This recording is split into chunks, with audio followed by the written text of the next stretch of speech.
náà ni ó báyìí náà ni àní báyìí náà lérè wa àti sọ pé báyìí náà ni àní báyìí náà lérè wa Bísí Olókè Show lè tó Alábí Akẹ́wà jẹun bẹ́ẹ̀ bá ti gbé síbẹ̀ Jíbọ́lá ẹ fi sílẹ̀ bẹ́ẹ̀ ẹ̀hún ẹjọ́ wà bẹ́ẹ̀ ẹ̀hún ẹ má gbé kúrò Jíbọ́lá o tóró ń kọ́ nínú gbọ́n òye ń bẹ níbẹ̀ Jíbọ́lá Bísí Olókè Show lè tó báyìí náà ni o.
mi bá mọ́ mi. Àwọn yèyé mẹ́rin. Àwọn sínú adé ẹni fọ́lá ní Lamẹ́ríkà. Súnmọ́ mi bá mọ́ mi. Kájọ máa jó lọ. Súnmọ́ mi bá mọ́ mi Tóyìn. Kájọ máa jó lọ. Ọ̀yọ́ Tóyìn bẹ̀rẹ̀ gbọ́dọ̀.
The dance I hear fella. She know the song, she know the song when she dey spray naira. She know the song, she know the song when she dey help people. She know the song, she know the song. Say your own to money.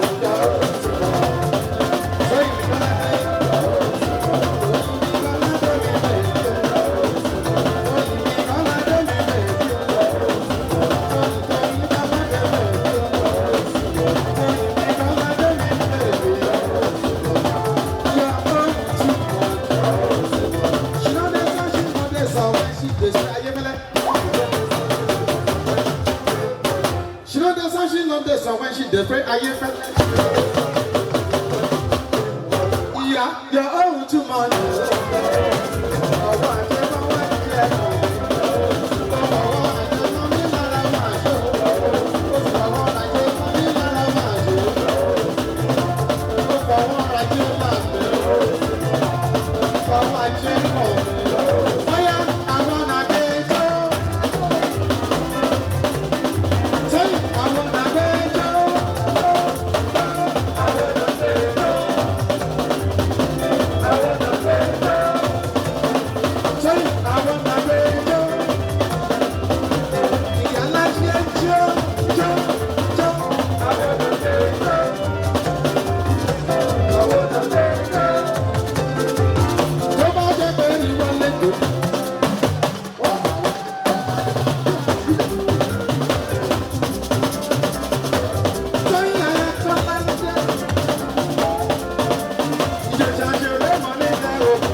lọ́sàn-án rẹ̀ àtọ̀ ẹ̀ ṣàfẹ́ títí dọ̀jọ́ rẹ̀ níbi owó ẹ̀dá ṣèbí kádàrá rẹ̀ níbi owó ẹ̀dá ṣèbí kádàrá.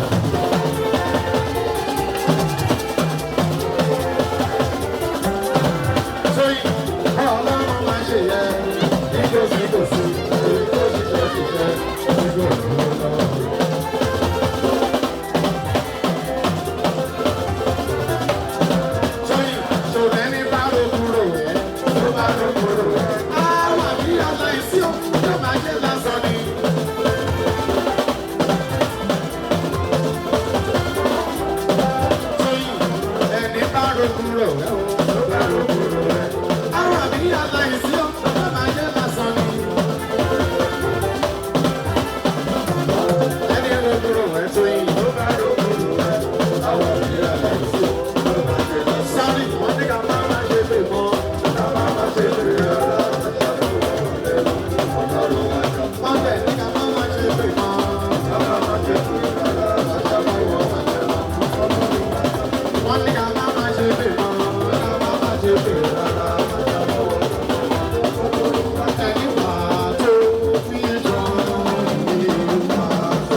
Àti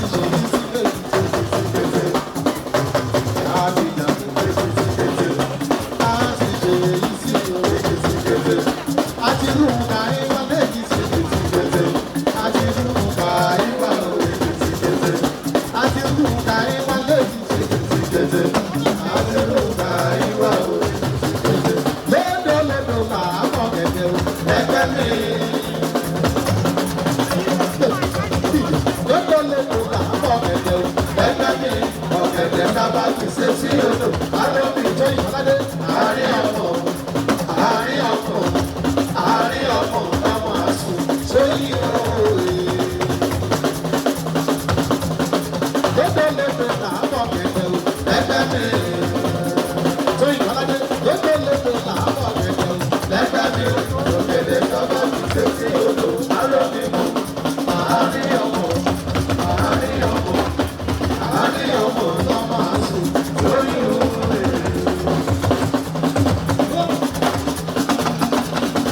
wọ́n tún wọ wájú ní mẹ́tẹ́bọ̀ sí láwọn bá. ẹ̀yin abẹ́yìí àánú ẹ̀ṣẹ̀ ọjọ́. ẹ̀yin abẹ́yìí àánú ẹ̀ṣẹ̀ ọjọ́. ìbànújẹ́ ti kẹ́rù rẹ̀ ó ti sá lọ. ìbànújẹ́ ti kẹ́rù rẹ̀ ó ti sá lọ.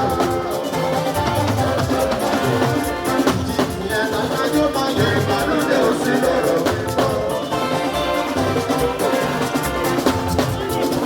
ìjàmbá òkú kọrin lọ.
Lagos Island, ó ti lè mọ̀ ọ́.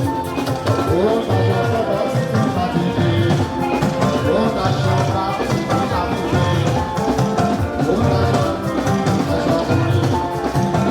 Ó tàṣọ ọkùnrin. Thanks for watching this video. Please don't forget to click on subscribe button. Kindly comment and share.